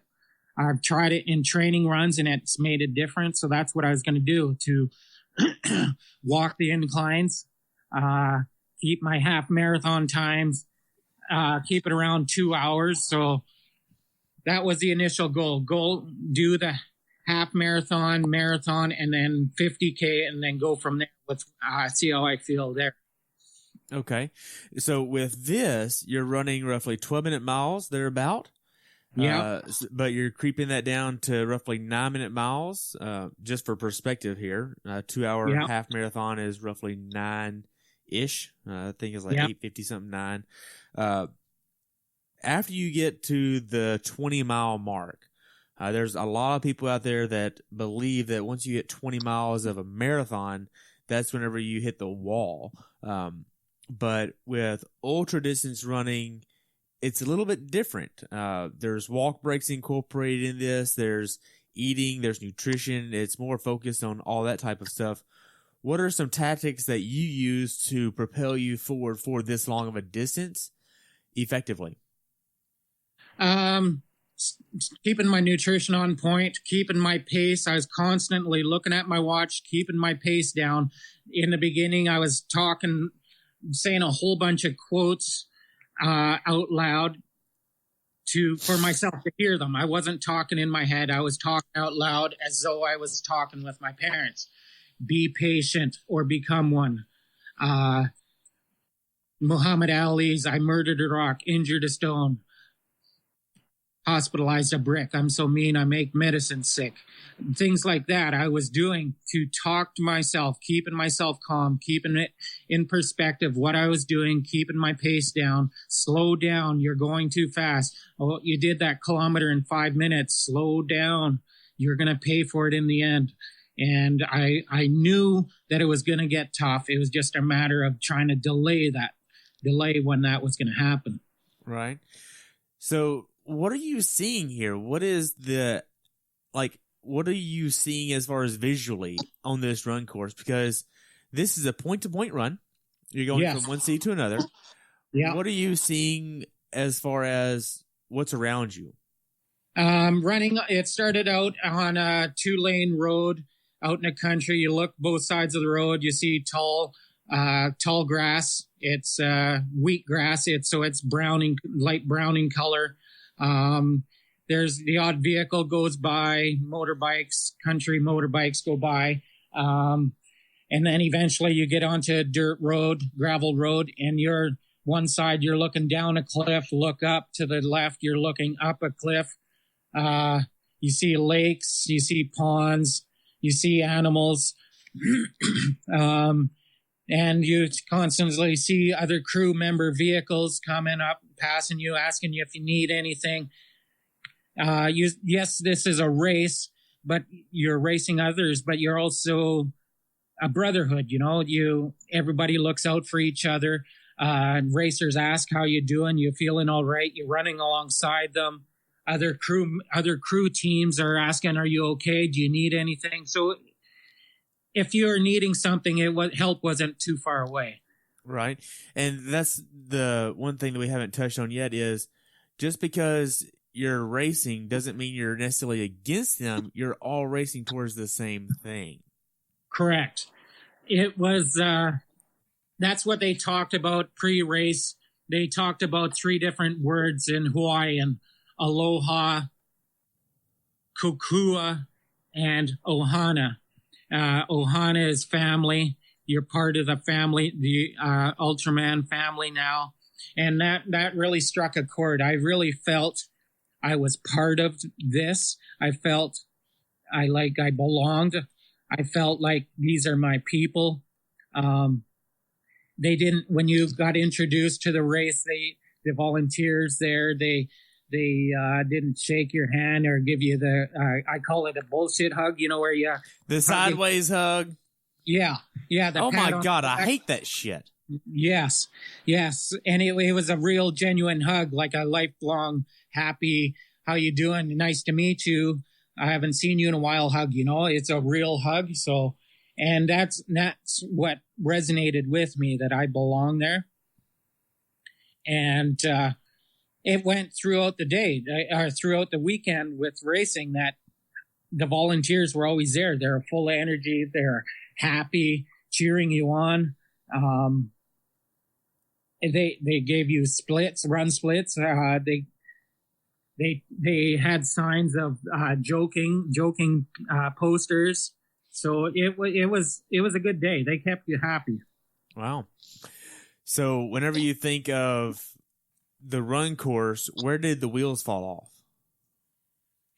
Up to that point, up to the half marathon, I was doing well. My time was 2:02. Marathon time was 4:17. 50K was 5:07.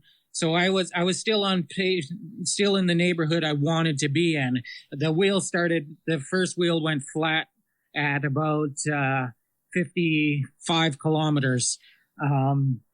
That's where it started getting tough. And then I continued on. There was some dark periods there. My crew, John, talked me through this. I let him know. He said beforehand, you start getting into the darkness, let me know before it goes black. And I said, absolutely. And I told him, John, it's starting to go dark now. So he is walking alongside me, talking with me, jogging with me. We talked it through. One of the things he said was, I'm going to leave you alone. I want you to talk to your parents. And I talked to my parents and carried on.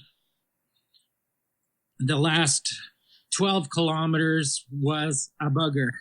Because there's a lot of downhill in this. Yes, it was a bugger. Yes, my thighs were trashed. It was hard running. Up to that point, I got to say this. John had run almost 40 kilometers with me. Almost a marathon. Because we had joked up to that point, John, you're going to run 10,000 steps today. Yeah, I know. And I said, maybe 15. Yeah, I know. And then the next day he showed me his watch and he said, yeah, did almost 40 kilometers with you. Wow. So to back up a little bit, tell me about these dark spots here where you were mentally fighting these demons. Like, a lot of people fight demons in races, and what was this like for you? The demons I fought weren't the quitting kind. The ones of everything that hurt, my thighs especially. That was the only thing that hurt. Were my thighs, because just from the pounding they took. They were the only things that hurt, and the only things that went through my mind was the pain in my thighs. Not once did I think, this is it. This is the end. I'm not going to make it any further. I've had enough. None of that at all. It was just, okay, I know where the finish line is. I'm going to get there. In the handbook they handed out, it said there's to be no crawling. You'll be disqualified. I thought, well, holy crap. So I'm not going to crawl. So it was walk 100 meters, stop, lean on my knees. I didn't want to sit down because sitting down would be a bugger to get back up from. Yeah, like people don't understand that, you can take a load off by taking a seat, but taking a seat is like death. Yes, absolutely. Because you're not getting back up and you're not getting going again. Yes. I knew that. I knew sitting down was not going to be an option. So my crew would take turns walking with me. I'd stop. I'd lean on my knees, and I'd get a pat on the back. And okay, Tim, let's go.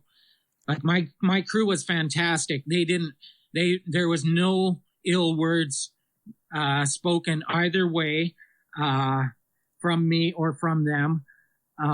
It was all positive. I kept it in perspective. They took time out of their lives.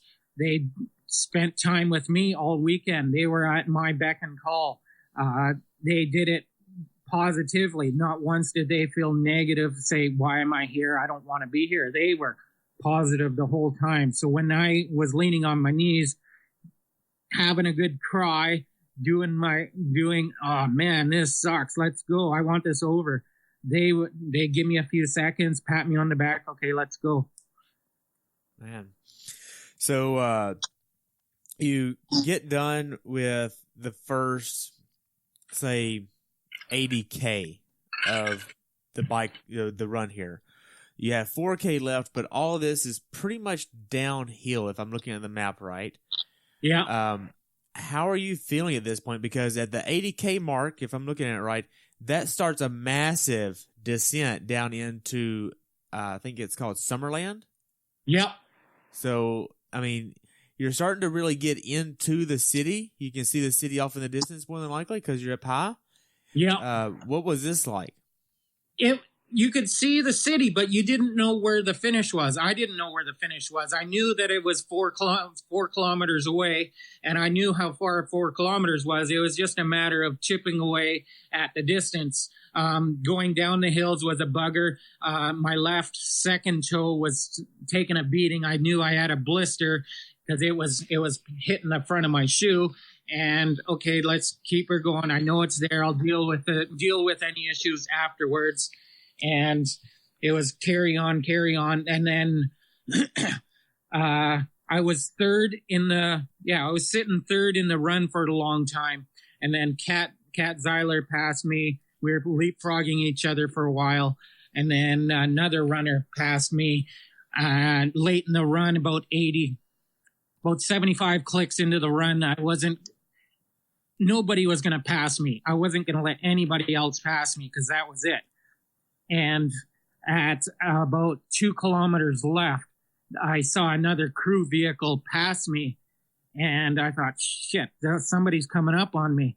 And I carried on, I ran some, walked a little more, and then there was a slight corner, and I glanced back, and there was nobody there. And then about 1 kilometer from the end, I looked back, and he was probably 500 meters back on me. And I said, it ain't happening. There is no way in hell anybody's going to pass me now. And not today, Satan. Not today. No. So when there was a roundabout, I was approaching a roundabout, and the guy, one of the volunteers, was yelling at me to come here, coming towards him. And I said, do I cross the crosswalk to the left?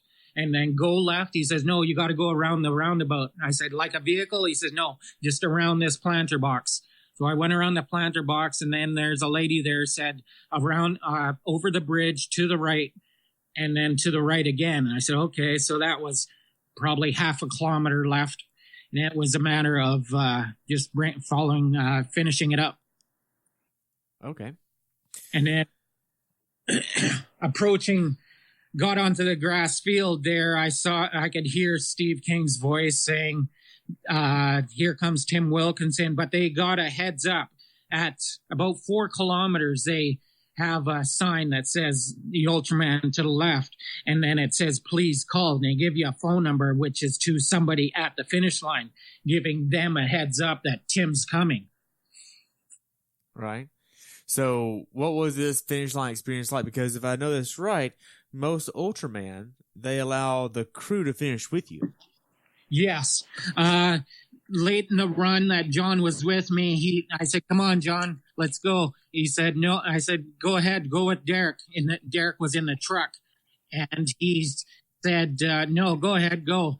I don't know why, but I guess all along he said, Tim, this is you're the spotlight here. We're in the background getting you to the finish line. So that's what I took that as. And then Derek, he was at the finish line. He parked the truck, and he was at the corner by the field, and he was running alongside me.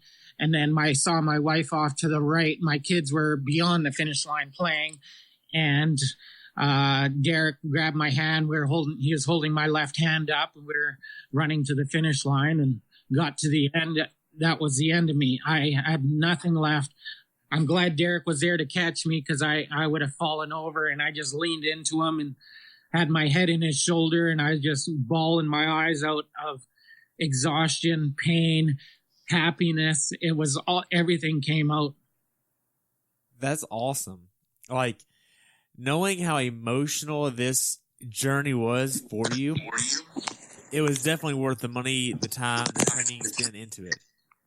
Absolutely. Absolutely. It made it worthwhile.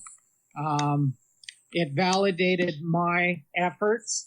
It validated what I put into it at this time. And I was happy that I was able to do it. And in my mind, my family was happy as well. Right.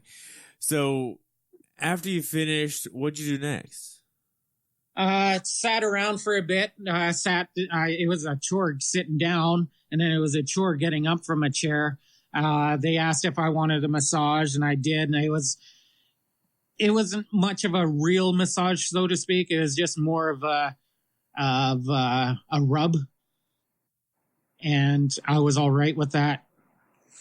And we stuck around till the last finisher came in. To me, that just shows respect. You know, you don't finish a race and off you go. See you later. Thanks for your time. I wanted to cheer on the other racers behind me and see them into the finish. Okay. So after you finished and you left the scene and got back to your hotel, when did it really sink in for you? I know it's been a few days since the race, even now. When did it sink in that you really did this? Like, you accomplished this the way that you wanted to accomplish this by not leaving anything out there? It wasn't until the next day. The next day when I was wandering around taking half steps like an old man, that what I had done, and it felt like I accomplished something. It felt like I did it. That night, Sunday night, I only got 2.5 hours sleep. I wasn't amped up on energy. It was just like, I'm not tired. So I just laid down, nodded off, woke up 2.5 hours later. Okay, well, everybody else is sleeping. I'll just read my phone in the dark. Man. So looking back on it, what did you learn about yourself through this experience? Prioritization, family time, balance, learning what I'm capable of, my new limits, I've set new goals now because of this, and I'm gonna chase after those limits. Okay, so that brings up the next question. What's next for you? I was contacted prior to this race of there's a race in Hawaii called Epic 5. Do you know what that is? I'm familiar, but people listening might not be, so explain it a little bit. It's Epic 5 is 5 Ironmans in 5 days. This gentleman that contacted me if I was interested, I'm friends with him on Facebook, and he says, judging by I'm following and paying attention to your training and your posts, he says, I think you can do this. I know you can do this, but he wants to start up Epic 5 for Canada. And I said, goodness.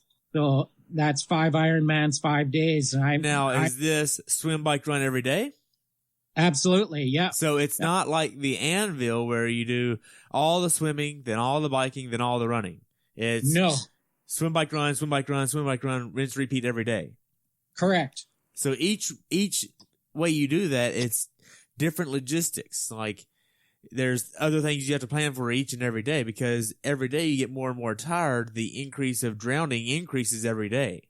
Absolutely. Absolutely. You get more and more tired. Like if anybody's ever swam the day after an Ironman, they understand, you just go and do an easy 1,000 the next day. It's awesome because it helps recovery, but it's hard. Yes. My wife has sent me a message there. Sorry. It's something I'm willing to try and explore. There's I want to do an Ultraman in the World Championships. And from what I understand, you finish this race, you qualify for it. So it's just a matter of wanting to do it. And it's been my goal ever since I was 9 years old. I can vividly repeat everything I talked with my dad. When I was 9 years old, my mom had just passed away. The Ironman in Kona was when is that race? October. And I remember I hadn't turned 10 yet. I remember talking to my dad, seeing it on TV and watching it. And I said, how cool that would it be to do that race? My dad just said to me, someday, Tim, someday. And fast forward, when my dad was on his deathbed, I was talking with my dad, sharing a moment, and I told him that I wanted him to be there to watch me race. I said that I wanted to do it, and one of the last things he said to me was, someday, Tim, someday. Man, that's pretty awesome, man. Like, a lot of people don't understand that, and it's nice that you have that memory. Yeah.